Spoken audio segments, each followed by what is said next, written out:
think that Dr. Khalid Fadil. Yes, I'm there. Would you like to comment anything concerning the comments? Unfortunately, the sound was not great during the discussion period.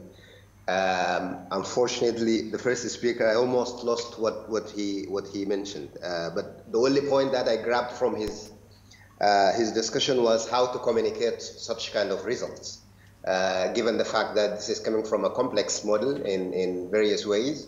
And I agree with him that communicating results coming from such a model is not easy. The effort that we are now in, the opportunity we're receiving from the center now, is one step in that direction to be able to present it at the beginning here in such kind of context where we have researchers like Dr. Abla and others who can understand this and they can act in the middle between us and the policymakers. So I think that that's a very great opportunity which we very much appreciate.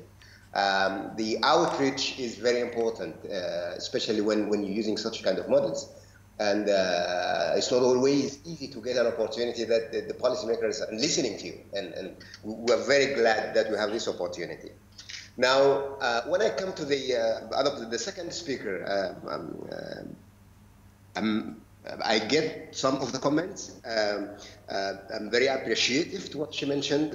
Very interesting components, points. And I almost agree with all of them. And Dr. Abla also came and said that she confirmed the quotation of George Box, the British statistician, who said all models are wrong, but some are useful.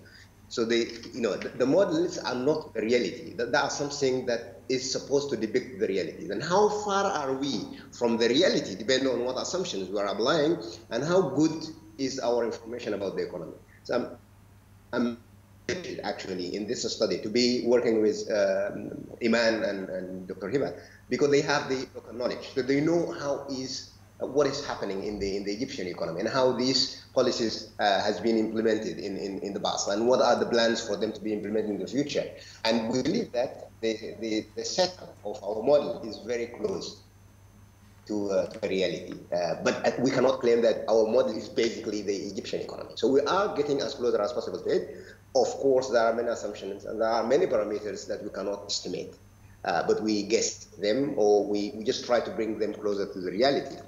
The data, one point on the data, and probably the CGE application to the Egyptian economy, they are not new actually, but they are not sophisticated as now. So there are a couple of studies that have been done in the past, but we can easily say that our studies now and the work done by FPRI is more sophisticated because, first of all, there is general improvement in the computation, capacities. The models now can easily be solved in softwares that are capable, and there are processors that can solve these models in a shorter time. Second is the data. We believe that Egypt is one of the leading countries in the Arab world now when it comes to data for CGE models. We were active with CABMAS a couple of years ago in developing the first detailed social accounting matrix, and we are in contact with them, and we also trained them, and I believe personally that the people now in CABMAS, particularly in the National Account Department, are very good. So they have international quality, and the data that they produce is based on their access to quality data all over the country and their ability to analyze it and put it into context. So it's not just about putting numbers together. They understand.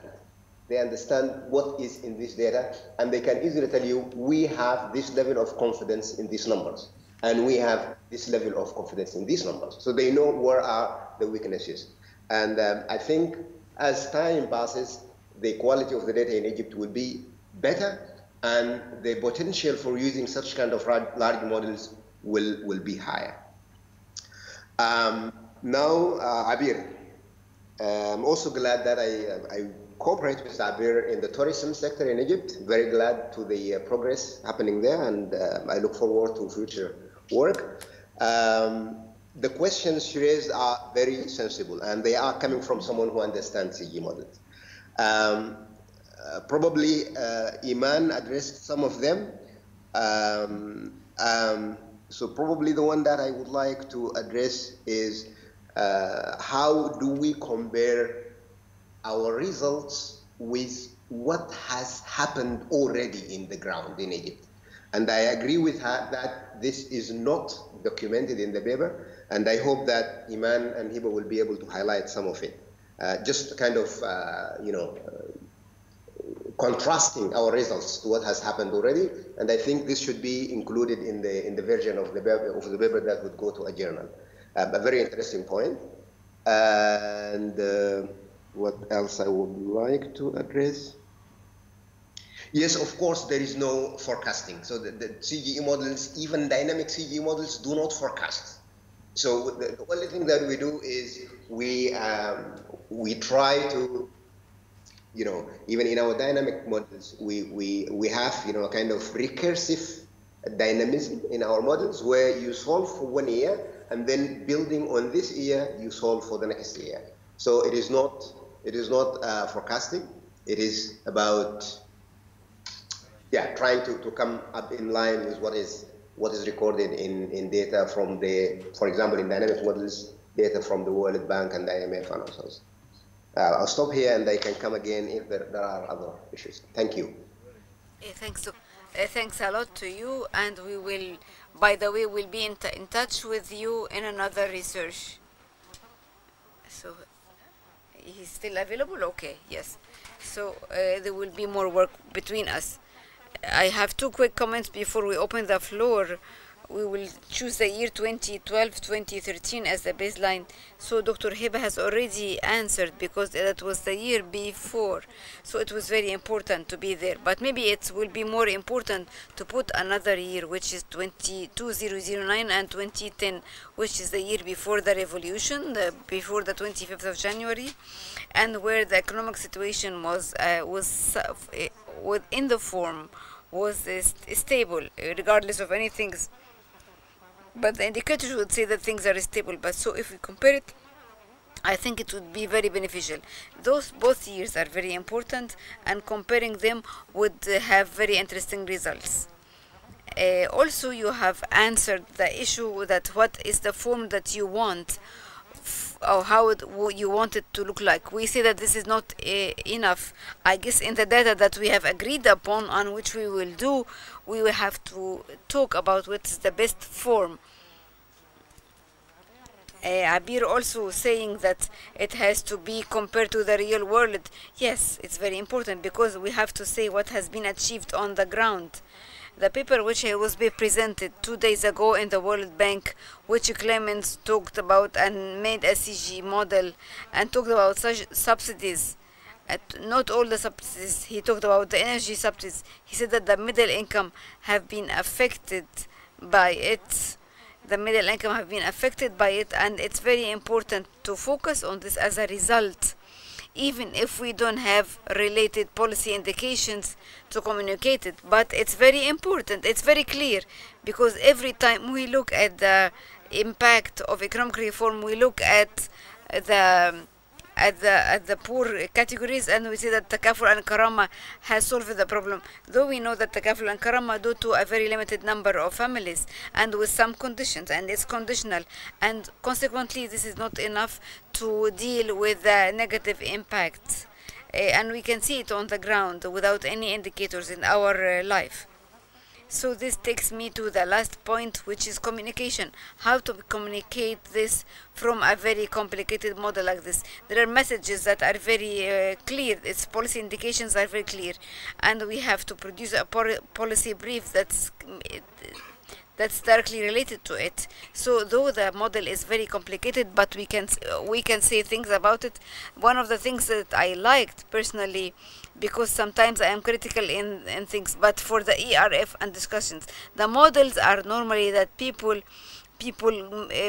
become a slave to the model, so the information makes them so, because the model manipulates them. So I guess one of the things that gives you credit is that they tried as much as they can to make the model close to the reality. It will never be very like reality, and recognizing its limitations, it's very important. I am really happy that you added in the presentation, even if it's not even in the paper itself.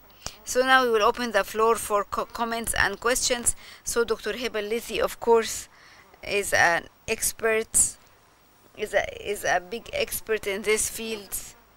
First, I would like to thank all the authors on the paper, and also thank the commenters, because their feedback was very important. And I will go from the last feedback, which is said by Dr. Abla, which is the not comparing the results of the model to what happened on the ground, because I have worked before in the CGE, and because I know that the number of parameters that is there in order to formulate the model, and most of them are not built on existing models. So so the household consumptions, I don't know how you build a consumption model on which consumption pattern or not, and add to it also the technical coefficient, the production function, millions of things, millions of relations, and I guess most of them are not estimated. Most of them are taken from comparisons of other countries. This is the norm that always takes place. So in order to accept this result, which you all have mentioned, I have to compare it to the ground. And yes, you will not make projections, you will do calibrations of the model of 2014, 2015, and it will not be exact, even at the macro level, the GDP, the inflation.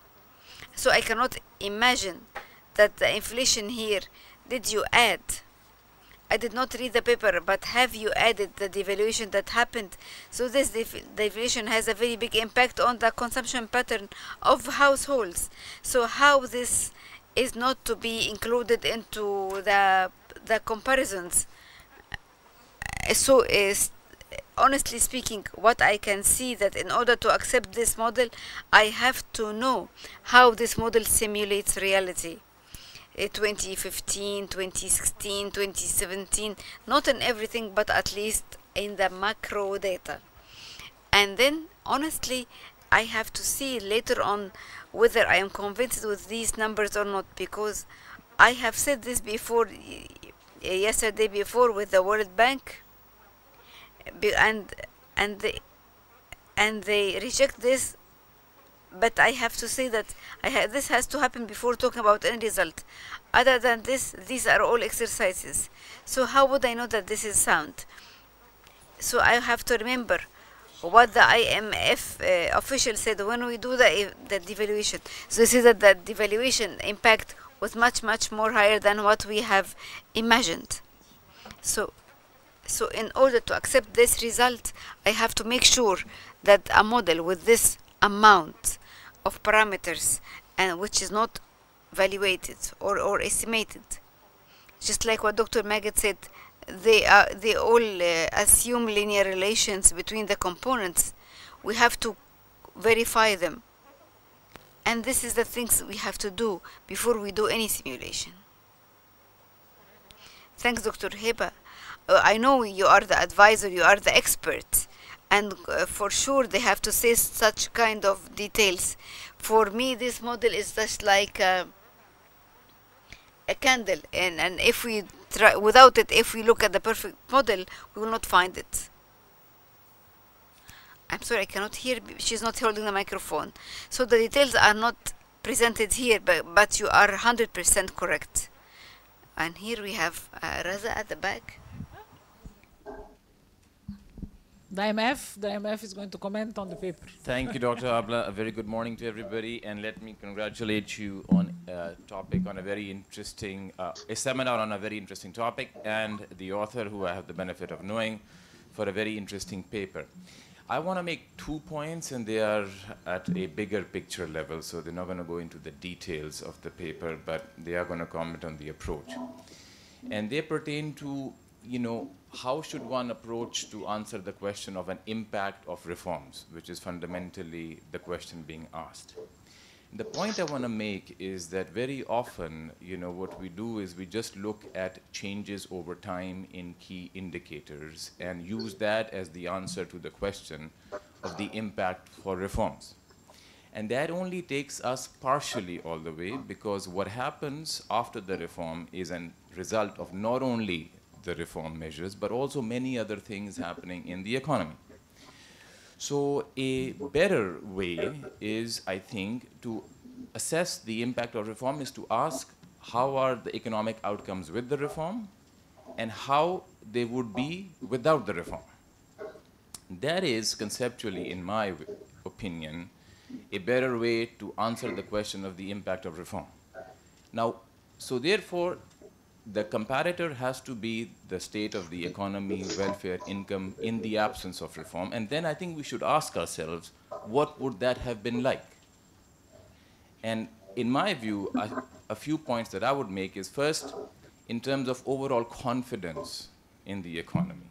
And do people think that the economy is heading in the right direction?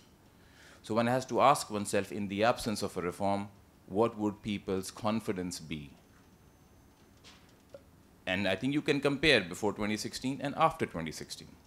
Then I think we have to ask ourselves the question, if there was no economic reform, where would the financing come from?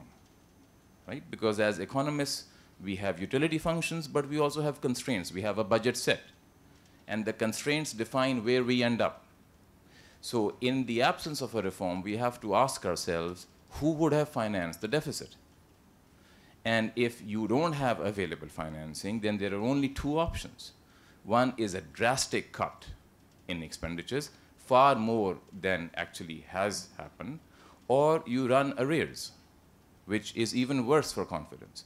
So I think it's important to think of asking what would the conditions have been without the economic reform program, and that, I think, is a good way to answer the question of the impact of reform. That's the first point I wanted to make. The second point I wanted to make is that another way to look at the impact of reform and put Egypt in a cross-country context is to look at the experience of other countries that have done reforms, especially in the context of, say, an IMF or other IFI-supported program. We at the IMF have done a study of this called the Review of Crisis Programs, published a few years ago, where we have looked at the experiences of a number of countries that have had IMF-supported programs after the global financial crisis. And I think that is insightful because you can then look at comparing Egypt's experience to others, because all of these countries have roughly, had some similarities. One is the issue of they didn't have financing availability on their own, hence they had to turn to other IFIs. So there were some issues in the economy. Then many of them had to do a fiscal adjustment. So that is a good comparator to use, because then you are comparing apples to apples. If you look at the study and you look at the outcomes that other countries have had after a ambitious macroeconomic stabilization and structural reforms program, you will find that in many key indicators, the outcomes in Egypt since the beginning of the program have actually been better than the average of countries that have had similar programs. That study is available on our website, and I would encourage people to take a look at it, but more generally to compare the experience in that kind of a comparator group. Thank you. Thank you very much, Reza. Appreciate it. I want to make a comment here, and I'm using the fact that I'm chairing the session to throw in my comments before I get. حاضر you are next. No, just a second. I agree with you completely. We have to compare, of course, before and after. But let us add the third thing that we have to compare to. Before, after, as in now, and another after, as in having the financial reform, plus the institutional reform and structural reform. The idea is not to say we were there and we are here and this is super. You can cut the expenditure by having institutional reform. It will go down by itself. You can have a much better performance in exports if you are having sector-specific policies, etc., etc. So this is the point. No one disagrees with the fact that the reforms were needed. The issue is about the rest of the reform, which IMF is also calling for, all right, on the institutional side and on the structural side, and also on the social side, okay, that would take us to where we should be, hopefully. تفضل يا فندم. Thank you, Dr. Abla. And also thanks to Dr. Khalid and Mrs. Iman. Actually, yes, since the 60s, the best results I have seen for using the models is today. In the 60s, Ibrahim Hamili Abdurrahman and our masters and professors did a lot of results that was better than what happened before. But the current trial that was done today really worth commending Dr. Khalid and Mrs. Iman and all of them, all of you, all of the good people here. But because you are the one who brought us here, you are the one who invited us here, the more we made the model simple, the more we reach a better result. As Dr. Magid said, for the informal sector, it's 60%, the residuals, the problems in developing data makes me very modest in the details of the model. That's why Khalid was very smart to reduce the volume of the model and come up with results. And also they gave me alternatives or options so that when I take my decisions, and Dr. Abla was smart enough to say that we will do a paper at the end, because at the end the policy makers are not free don't have time for the models. You have to tell him about the policies. You tell him what happened before and what you want to follow. And that was really smart enough from Khalid. Yes, they said what's before and what's after. If they can say it, yes, it's okay. I always say that trying it was excellent, trying to do it. Whether it's more expanded, expanding it more will really affect the results negatively. And also I wanted to say something that it's not an extrapolation model, because like if we look at the base year, it will be 2011. So it's 2011 is a natural year, but I will accept it because being clever in using the data, because the year 2011, because that was the base of the arrow that they worked on. Because I'm really happy with the results that they came up with. The results are very logical and accepted, whether it's for the middle income families or poor family. But I wanted options, because the policy makers need options or alternatives. Also, if they can, what's the cost? So this option will give me such a cost. And then Dr. Abla, this kind of paper, it's very important than in all what we say, because the decision makers do not like forms. They don't want models. They have lots of models, and there are also other things. We need to see the impact of economic reform, and also we have to make a research or analyze the household budget, because the household in the CAPMAS, they do an annual research, and the analysis of this research would help us in explain the results or interpret the results. So it's a very good effort, and thank you for all of this.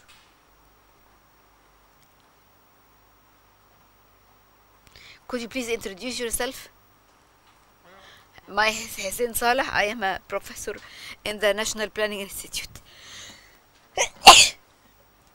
Hisham Al-Alayli, I'm sorry. I have some comments, and it's very quick comments. The idea of data, we all agree on it. So the data in the parallel economy, which forms more than 60% in my point of view. And even if there is economy and there is data, there should be something called social behavior. And there are many tools now called social behavior, from which I can know from the behavior of people where the money goes. This takes me to think, to talk a lot about it, about the digital economy, because digital transformation is very important. It's a must. It's not just words. It will lead to change in the business model. Without talking, we will move from the vertical sectors to the horizontal sectors. All of this will transform the business model and will change the pattern of use. And also, in some professions will change, some professions will increase, some or vocations, I mean, will change, some jobs. And this is a trend, and this is what will happen. And the last comment I have for the model, because we are talking, we need to go into a cashless society, so that we have to find, if I give a cash subsidy, how to give it to a person, how, instead of taking a money and spend it somewhere else, is something bad, and then at the end say that I cannot find enough money for my subsistence. And then the last thing is the priority. So the priority is not the infrastructure or education or health. The priority is for the law, the rule of law and the enforcement of law. If there is no enforcement of law, we will not be able to do anything. Yeah, we need to summarize all the comments because of the time. My name is Maha Mustafa. I am teaching the MBA program.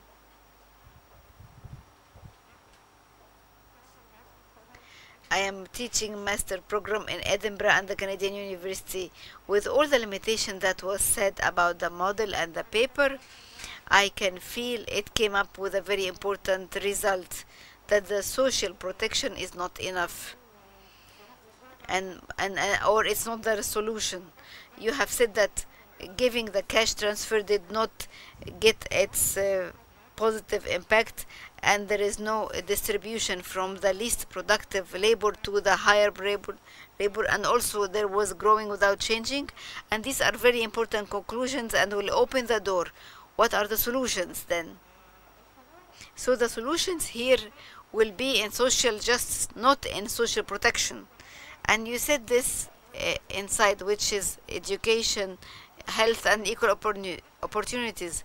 So, and also you said how to communicate the results to policymakers, I guess.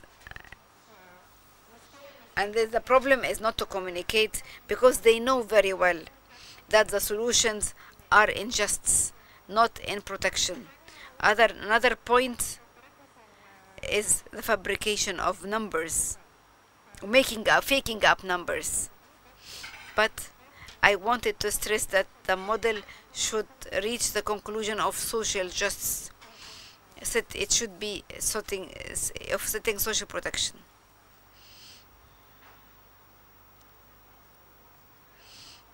So you have, we have very few comments here. Riham Abu Ismail, I am from the WFB. I have a comment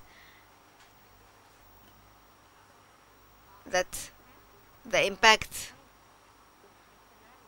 of scenario number 4 could be positive on the household consumption of food and nutrition, and Dr. Hiba worked a lot in this. فإن ذلك يتطلب العديد من الدراسات الكيفية، ولكن نرجع مرة أخرى إلى المسح الأسري. You have mentioned the double burden of malnutrition, and it was built on the F study when the subsidy was only on oil and sugar, and now when the subsidy became a determinant of the double burden of malnutrition, it's a partial one of them. So I'm really afraid that when this result come here, when we remove the subsidy, food will not be affected. It should be very clear. Things that need research more. Yeah, this is a point I wanted to make. I have one question. You did the investment and distributed it into 4 sectors. What is the percentage that you used for the distribution on the 4 sectors? What's the percentage that you used? My name is Dr. Ali Saliman. We have to thank ECS again. Yeah. I have one problem for the model.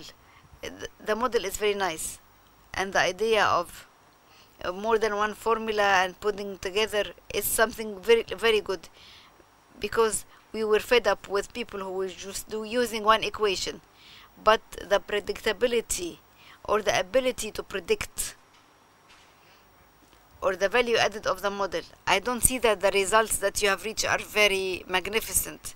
Most of the results could be reached without a model, because I know there are the subsidy policies of the cash subsidy and did not compensate for the indirect taxes. That's why it was not astonishing for me that we have given them a point and we took from them or we have given them a drop and we have given them the C.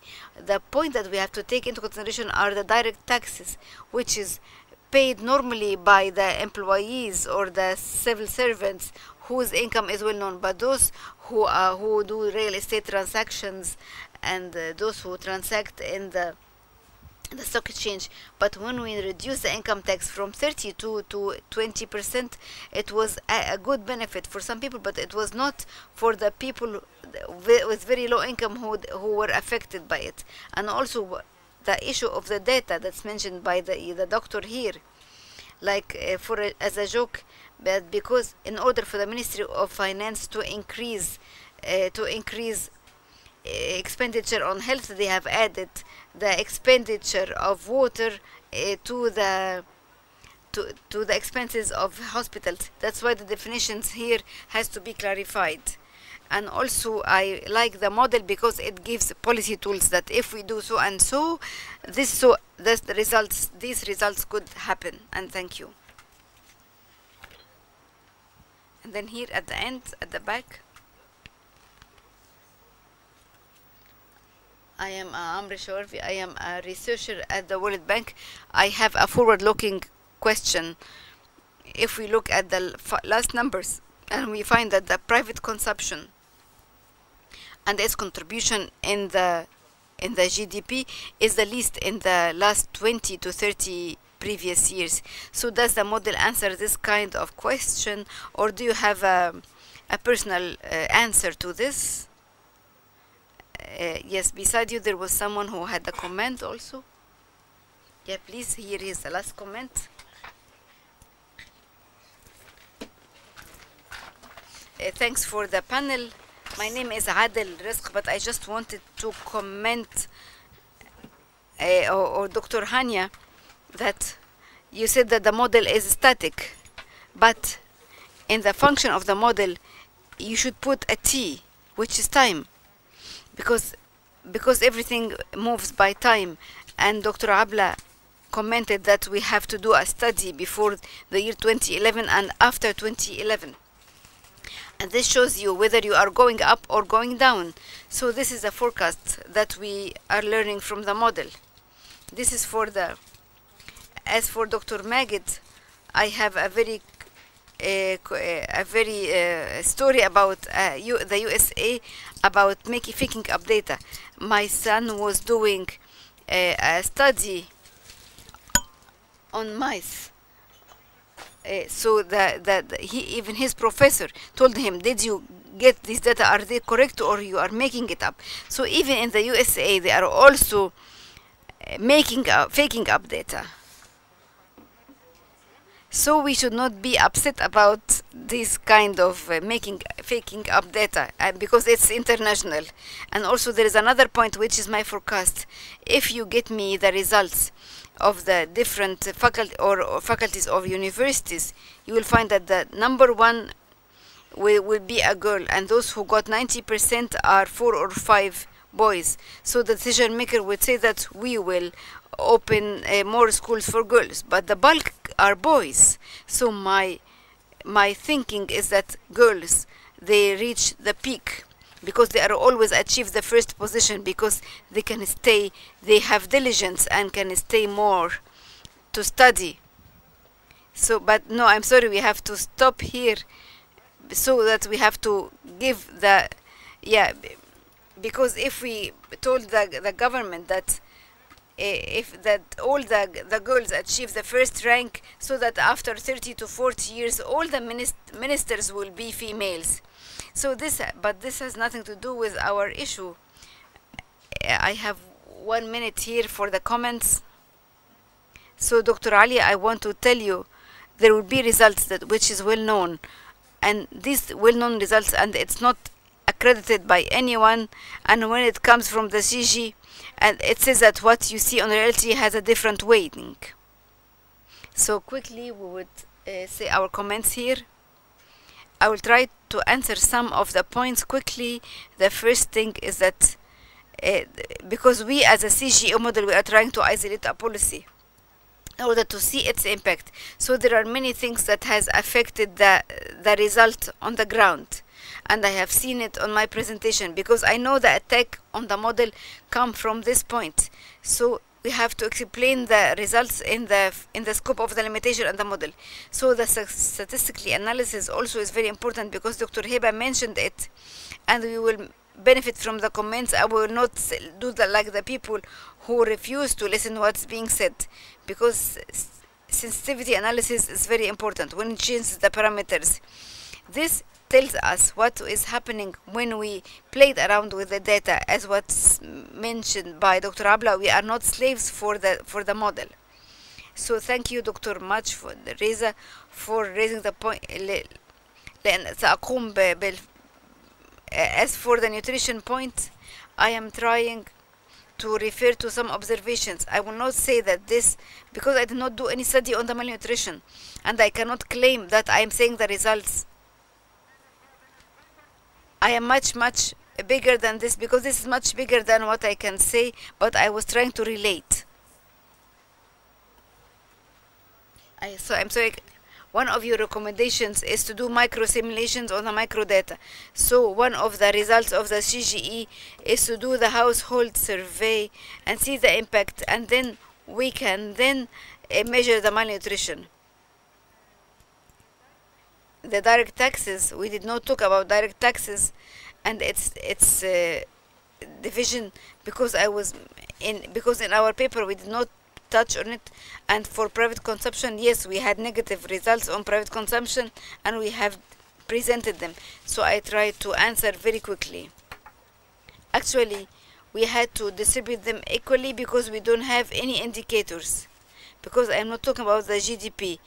In the constitution said how the percentage of GDP, and it is even said it will be increased to the universal levels, but a certain percentage is not mentioned. How much will it be? So I don't have any indication if this happened, what assumption this will be. So if the government took it and it was spent, everything will be okay. So I thank you for the paper and for the model. Certainly we are going to add up to the policy implication, and we will make a difference. I know CGE is a very complicated model, and we have few working that. So thank you, hats off for this experience and for the analysis and for everything. I thank you and thank the commentators.